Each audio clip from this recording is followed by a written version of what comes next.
Tapoong Jesus Nazareno, awit at papuri, alay namin sa'yo. Tingin ng dalangin at pagsamo ng bayan mo. Viva poong Jesus Nazareno.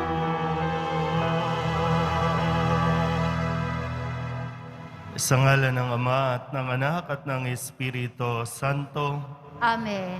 Ang pagpapala at kapayapaan mula sa Diyos na Ama natin at sa Panginoong Hesukristo naway sumainyo.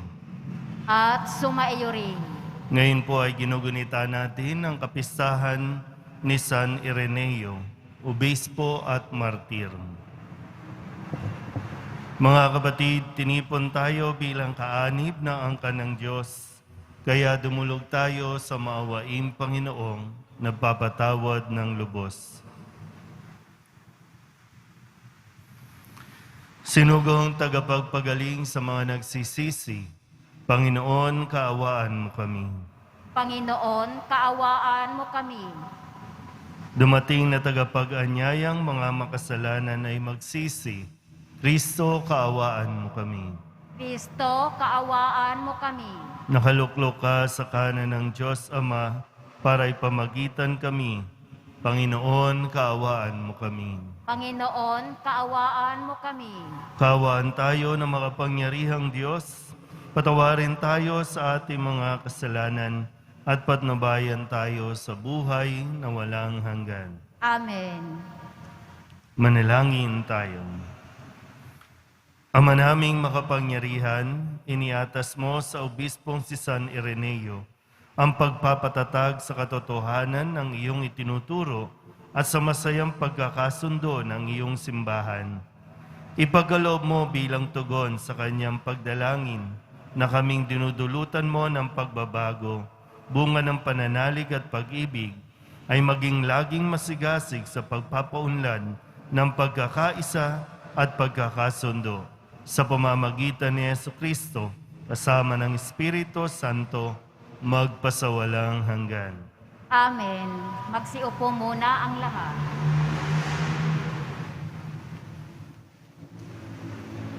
Pagbasa mula sa aklat ni Propeta Amos. Pakinggan ninyo mga taga-Israel, itong sinabi ng Panginoon. Pinatnubayan kong palabas sa Ehipto ang inyong lahi sa lahat ng bansa sa ibabaw ng lupa. Kayo lamang ang aking itinangi at inalagaan, kaya't parurusahan ko kayo dahil sa inyong mga kasalanan. Maaari bang magsama sa paglalakbay ang dalawang tao kung di muna sila magtipan? Uungal ba ang leon sa kagubatan malibang makatagpo siya ng biktima? Aatungal ba ang batang leon sa loob ng yungib kung wala siyang nahuling anuman? Mabibitag ba ang isang ibon kung walang pain? Iigkas ba ang bitag kung walang huli?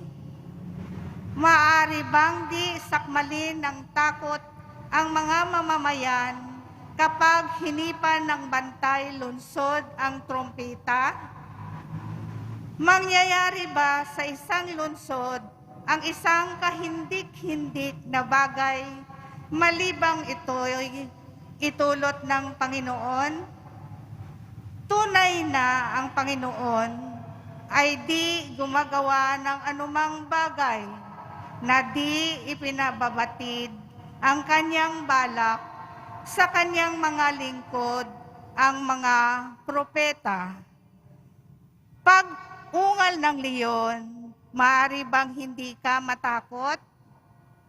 Kapag nagsalita ang Panginoon, mapipigilan mo bang ipahayag ang kanyang sinabi? Pinuksa ko ang ilan sa inyong lungsod tulad ng aking ginawa sa Sodoma at Gomora. Kayo'y parang nagdiringas na kahoy na inagaw sa apoy. Ngunit ayaw pa rin kayong manumbalik sa akin. Sumbat pa ng Panginoon. Kaya mga taga-Israel, humanda kayo sa di mapipigil na paghuhukom ng inyong Diyos.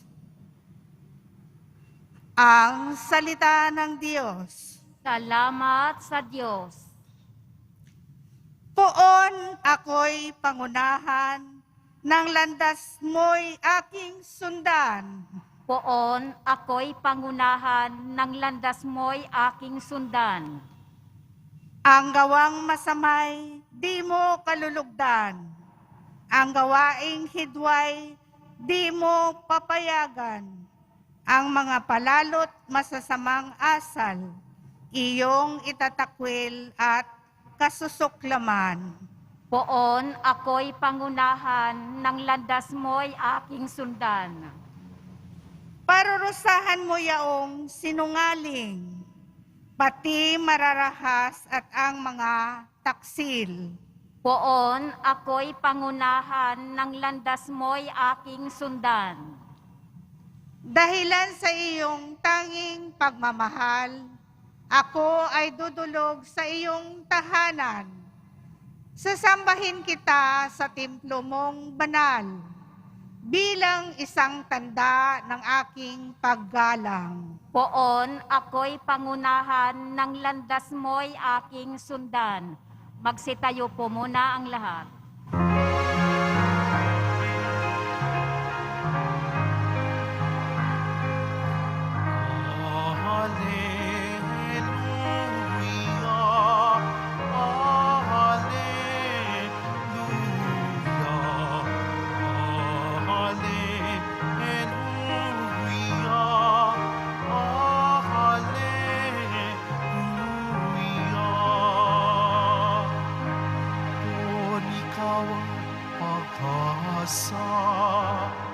Ang salita mo'y ligaya, pag-asa ko sa tuwina.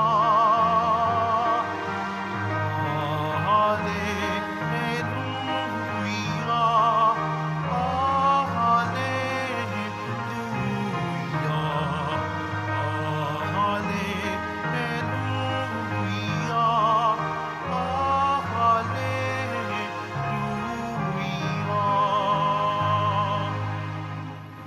Sumainyo ang Panginoon.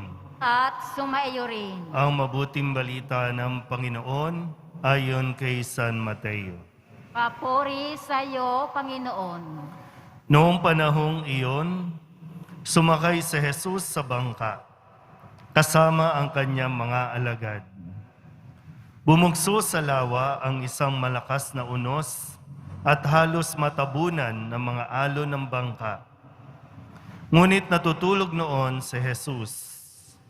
Kaya't nilapitan siya ng mga alagad at ginising.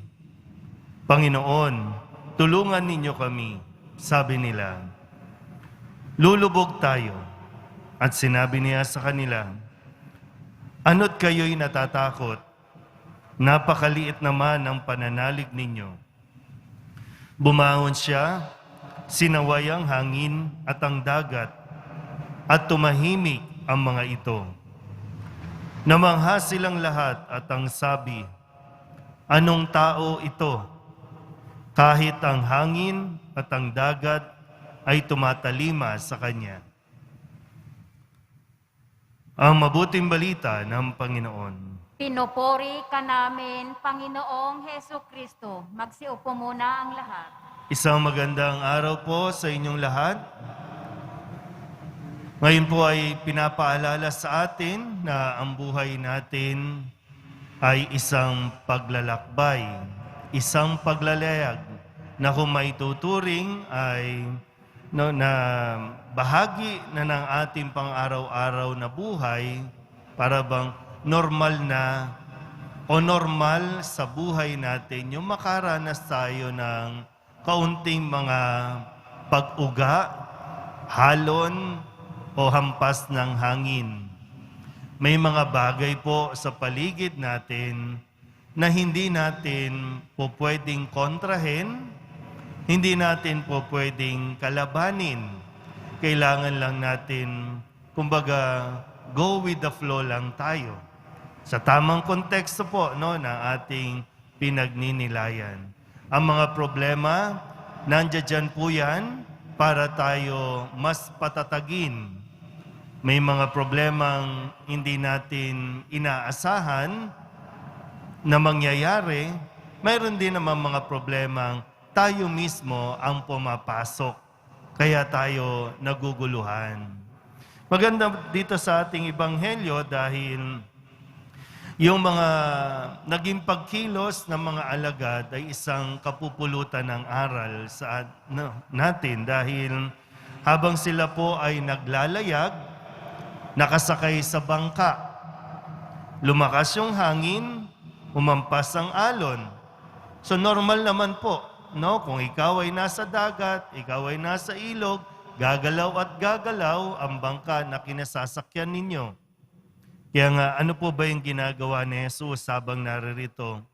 Kasi kung tutusin po, baka makaligtaan natin, kasama si Jesus sa bangka. At si Jesus, habang may alon, habang hinahampas ng mga hangin, natutulog lang si Jesus. Natutulog lang. Samantalang, ang mga alagad ay natataranta, natatakot, no? Kaya talagang napasigaw na, Panginoon, tulungan mo kami. Lulubog tayo.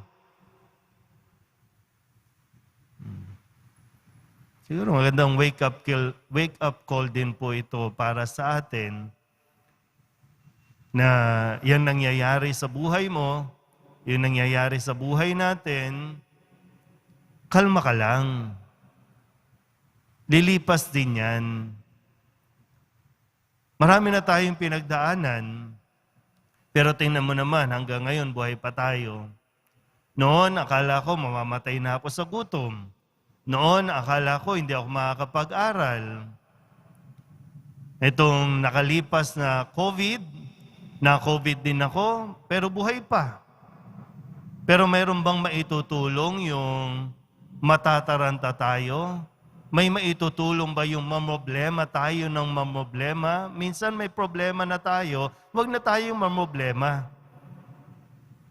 Kasi hindi masosolve kung mamoblema ka habang namomoblema ka. Nung ako po ay maaksidente, makikita niyo po sa picture, dyan po sa screen, yung larawan ng aking aksidente. Total wreck. 10 sasakyan. Halos masandwich ako ng truck at ng isa pang sasakyan. Yuping-yupi ang sasakyan. Pero buhay pa ako.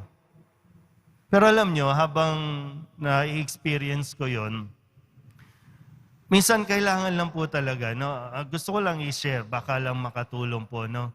Kung may mga problema, katulad ng aksidente, na hindi naman natin ginusto, di naman natin plinano, pero kung may mga problema o aksidente, kailangan lang natin talaga presence of mind.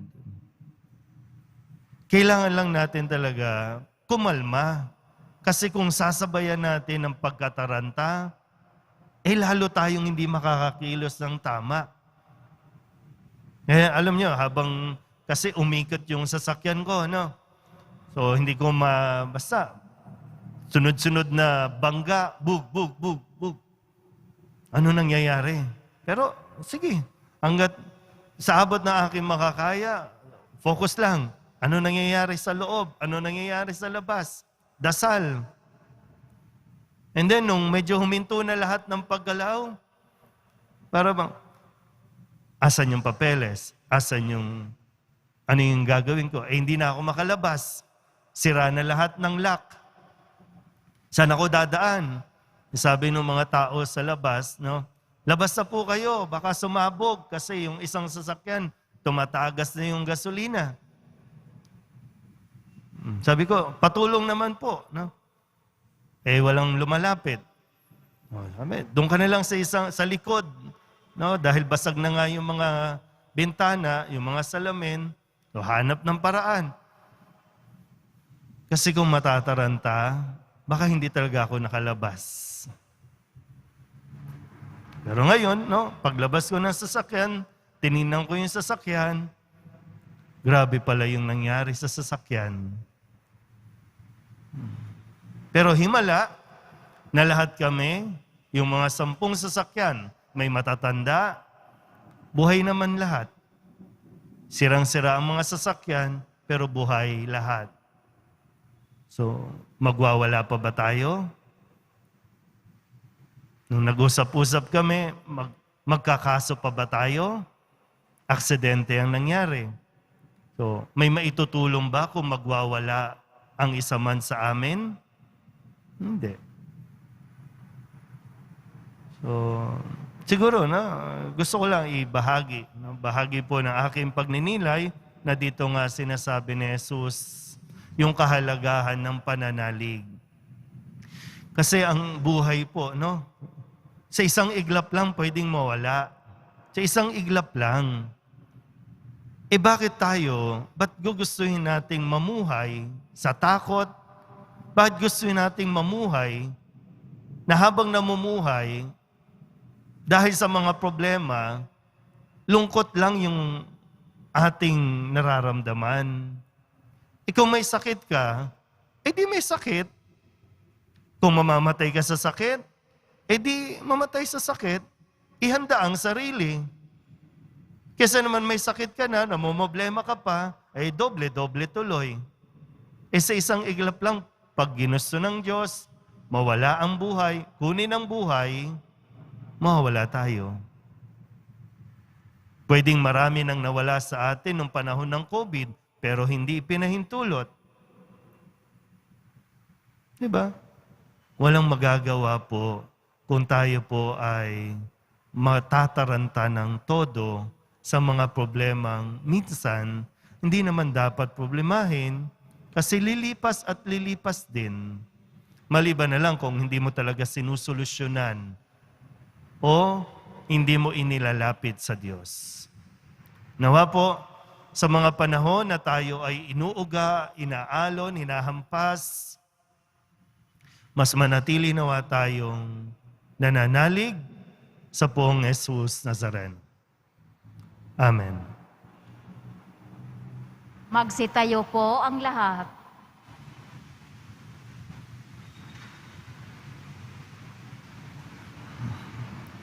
Sumusunod sa anak ng Diyos, maging ang hangin at alon. Mulat sa katotohanan ito, manalangin tayo ng may pananalig para sa katahimikan ng napakagulong mundo. Ang ating pong itutugon, Panginoon, ipagkaloob mo sa amin ang iyong kapayapaan. Panginoon, ipagkaloob mo sa amin ang iyong kapayapaan. Ang simbahan sa pamamagitan ng kanyang mga miyembro, naway maging malakas sa pananampalataya, higit sa lahat sa kanilang pagharap sa mga paghihirap at pagsubok sa ating panahon. Manalangin tayo. Panginoon, ipagkaloob mo sa amin ang iyong kapayapaan.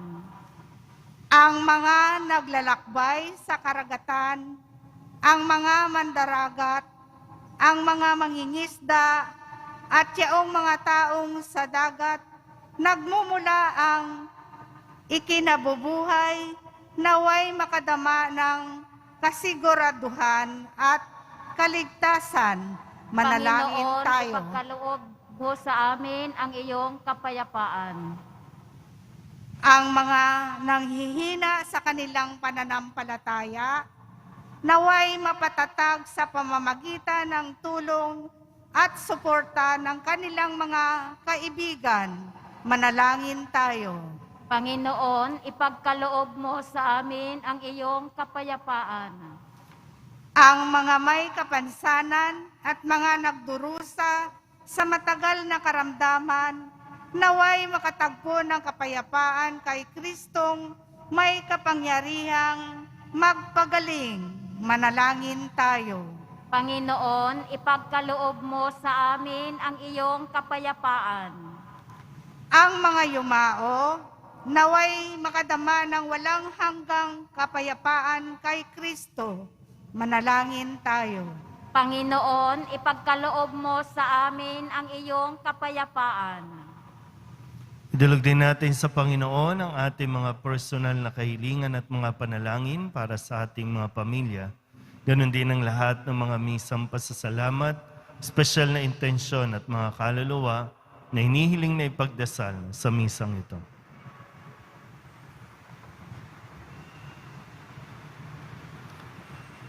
Ang lahat ng ito hinihiling namin sa ngalan ni Kristong aming Panginoon.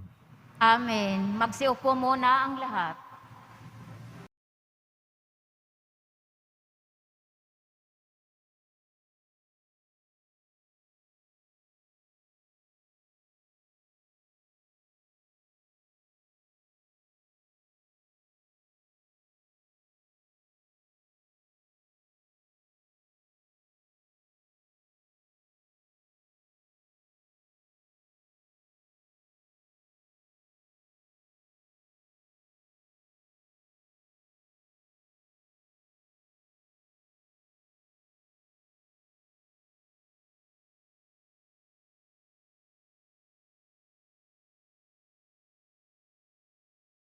Magsitayo po ang lahat. Manalangin kayo mga kapatid upang paghahain natin ay kalugdan ng Diyos amang makapangyarihan. Tanggapin nawa ng Panginoon itong paghahain sa iyong mga kamay, sa kapurihan niya at karangalan, sa ating kapakinabangan at sa buong sambayanan niyang banal.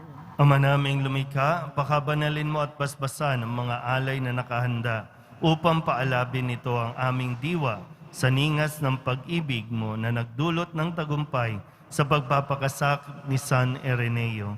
Sa pamamagitan ni Jesucristo, kasama ng Espiritu Santo, magpasawalang hanggan. Amen. Sumainyo ang Panginoon. At sumaiyo rin. Itaas sa Diyos ang inyong puso at diwa. Itinaas na namin sa Panginoon. Pasalamatan natin ang Panginoong ating Diyos. Marapat na siya ay pasalamatan. Ama naming makapangyarihan, tunay ngang marapat na ikaw ay aming pasalamatan.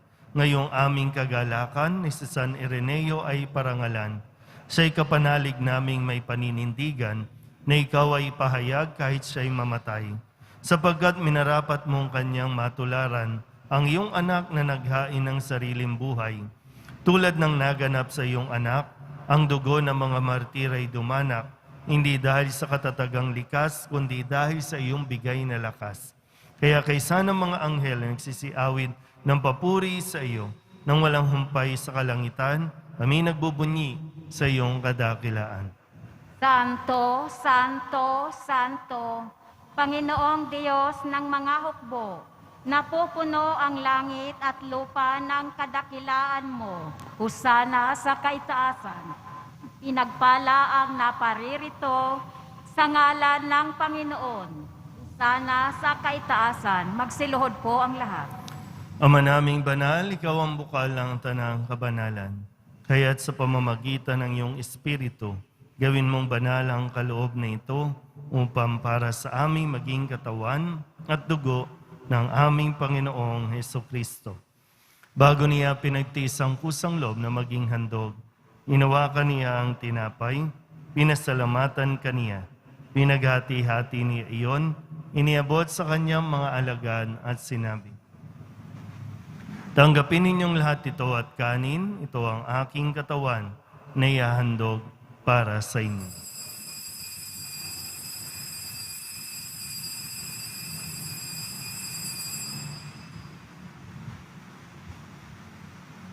Gayun din naman ang matapos ang hapunan, hinawakan niya ang kalis, muli kaniyang pinasalamatan. Iniabot niya ang kalis sa kanyang mga alagan at sinabi, "Tanggapin ninyong lahat ito at inumin. Ito ang kalis ng aking dugo, ng bago at walang hanggang tipan. Ang aking dugo na ibubuhos para sa inyo at para sa lahat sa ikapagpapatawad ng mga kasalanan. Gawin ninyo ito sa pag-alaala sa akin.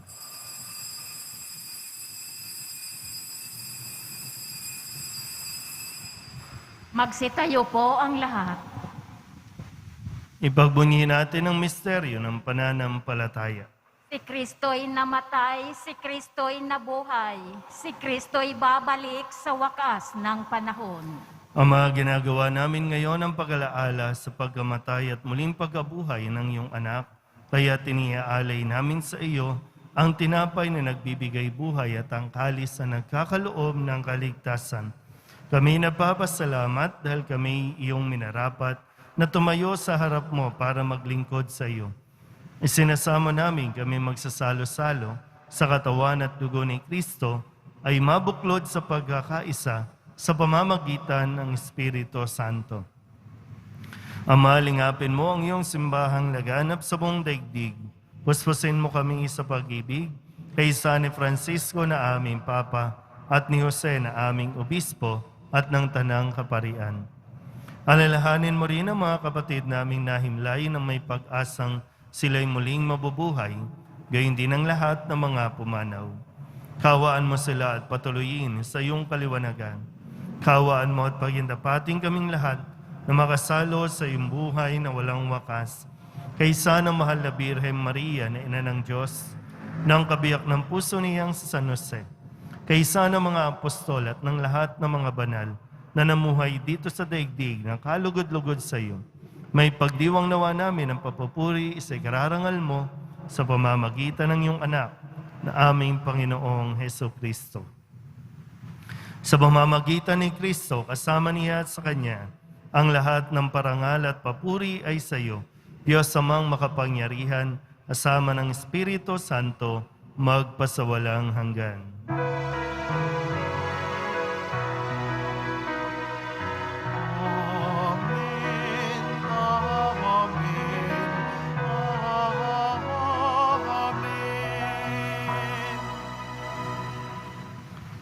Buong kababaang loob tayong tumawag sa ating Panginoon ng Ama namin.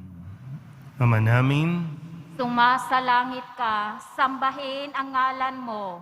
Mapasa amin ang kaharian mo, sundin ang loob mo dito sa lupa para nang sa langit. Bigyan mo kami ngayon ng aming kakanin sa araw-araw at patawarin mo kami sa aming mga sala para ng pagpapatawad namin sa nagkakasala sa amin. At huwag mo kaming ipahintulot sa tukso at iadya mo kami sa lahat ng masama.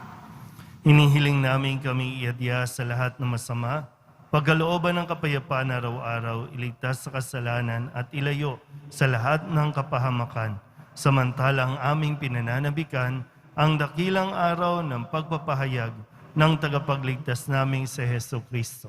Sapagkat iyo ang kaharian at ang kapangyarihan at ang kapurihan magpakailanman. Amen. Panginoong Heso Kristo, sinabi mo sa iyong mga apostol, kapayapaan ang iniiwan ko sa inyo, aking kapayapaan ang binibigay ko sa inyo. Tunghayan mo ang aming pananampalataya at huwag ang aming mga pagkakasala. Pagkalooban mo kami na kapayapaan at pagkakaisa ayon sa iyong kalooban, kasama ng Espiritu Santo, magpasawalang hanggan. Amen. Ang kapayapaan ng Panginoon ay laging sumainyo. At sumaiyo rin. Magbigayan po tayo ng kapayapaan sa isa't isa. Kordero ng Diyos na nag-aalis ng mga kasalanan ng sanlibutan, maawa ka sa amin. Kordero ng Diyos na nag-aalis ng mga kasalanan ng sanlibutan, maawa ka sa amin. Kordero ng Diyos na nag-aalis ng mga kasalanan ng sanlibutan, ipagkaloob mo sa amin ang kapayapaan. Magsiluhod po ang lahat. Ito ang kordero ng Diyos. Ito ang nag-aalis ng kasalanan ng sanlibutan. Mapalad ang mga inaanyayahan sa kanyang piging. Panginoon, hindi ako karapat-dapat na magpatuloy sa iyo, ngunit sa isang salita mo lamang ay gagaling na ako.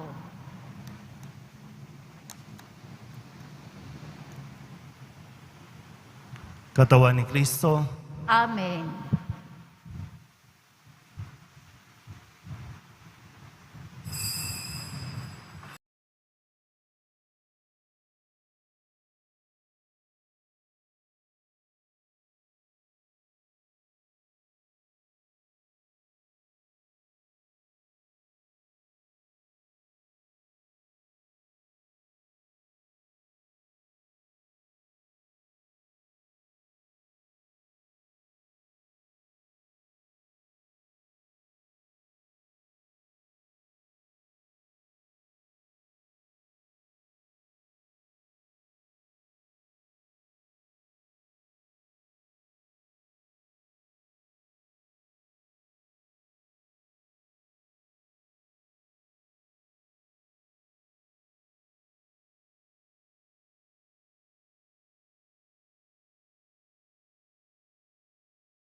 Dalangin tayo. Ama naming mapagmahal, ang tinanggap naming banal na pakikinabang ay magdulot nawa sa amin ng katatagan na nagkaloob ng katapatan sa paglilingkod at tagumpay sa pagtitiis ng pagsubok sa iyong martir na si San Ireneo. Sa pamamagitan ni Kristo, asama ng Espiritu Santo, magpasawalang hanggan. Amen. Sumainyo ang Panginoon. At sumaiyo rin. Manalangin tayo para sa pagbabasbas. Mahal na pong Jesus Nazareno, inihayag mo sa pamamagitan ng krus ang walang maliw na pag-ibig ng Diyos sa sangkatauhan. Pakinggan mo ang kahilingan ng iyong angkan na nagsusumamo sa iyo.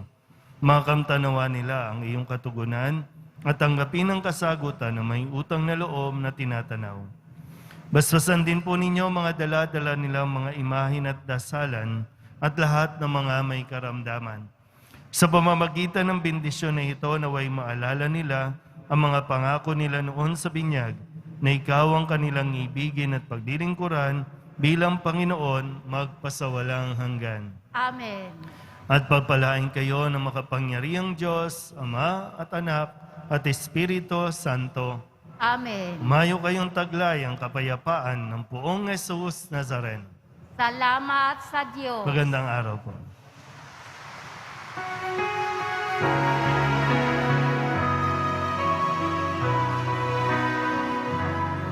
Nuestro Padre Jesus Nazareno, sinasamba ka namin, pinipinto ka namin, aral mo ang aming buhay at kaligtasan.